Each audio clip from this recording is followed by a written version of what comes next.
Super is also up today, PM.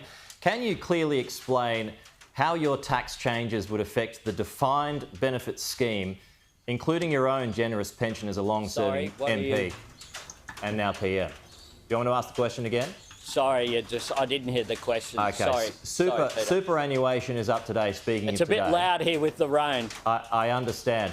Can you clearly explain how your tax changes would affect the defined benefit scheme, including your own generous pension as a long-serving MP and now PM? It would have an impact on it. It would mean that for a very small percentage of the population, a very small percentage indeed, that they would make additional contributions to revenue. That is how it would impact the system. Overwhelmingly, people would not be impacted, and it is a fairness measure to take into account that the superannuation system is very important, but it's very generous at the high end, and that is why we're proposing this change. At the moment, it doesn't have support of the Parliament. How will you personally be taxed under your proposed changes, PM, when you retire? I would have to, out of the contribution, that is the payments that I receive, there would be greater taxation. You mentioned there you don't have the support. If the Senate blocks the plan to tax unrealised gains this afternoon, will this remain Labor policy heading into the election? Look, this is our position. Labor will always stand up for fairness and equity, but we'll announce our policies when we go through the election campaign. But at the moment, we have this plan before the Senate. It's been there for some time. We'll wait and see what occurs today with the senators. I haven't had discussions with them, and where I am today is dealing with floods on the ground for North Queenslanders that are doing it tough. I understand. But if it's unsuccessful, would you junk it? Would you junk the policy? Well, you asked the question, Peter.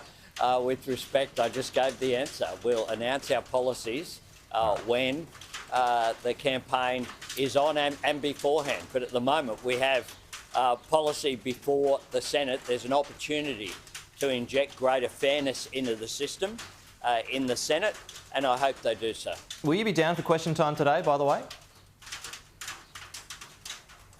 No, I'll be on the ground here in Townsville with the Premier of Queensland. That's where I'll be, and that's where Australians expect me to be on the ground, providing that support, making sure I see firsthand. I'll go to the emergency management meeting this morning in Townsville. I'll travel I've got a meeting with the Mayor. I met with the Premier last night. I'll be with the local MPs who also, the local LNP MPs aren't in Parliament, and I assume I'll be paired with them. They've been on the ground here working along with Bob Catter as well, who I'll be with this morning when we visit the bridge, looking firsthand. Our emergency management minister, Jenny McAllister, has been on the ground here all week. We want to make sure that there is seamless cooperation between the national government and the Queensland government and local government here, and that's what we're getting. Okay. I know you've got this meeting to get to, and you've been generous with your time, so thank you. But I've just got to ask you, because there's been more global reaction overnight to Donald Trump's plan for Gaza. The White House has doubled down on rebuilding it, but it says there will not be boots on the ground. Do you support America's intervention here? I support the same position I had yesterday morning, Peter, which is a two-state solution in the Middle East. That's been long-standing bipartisan policy. All right, but would there be a second state if Palestinians were forced to move from their territory? Well, quite clearly, the President's announcements that he's made speak for themselves. What I'm saying is that Australia's position, which has been bipartisan for a long period of time, yesterday morning is the same as it was yesterday afternoon. I know Coalition spokesperson confirmed that that was the case.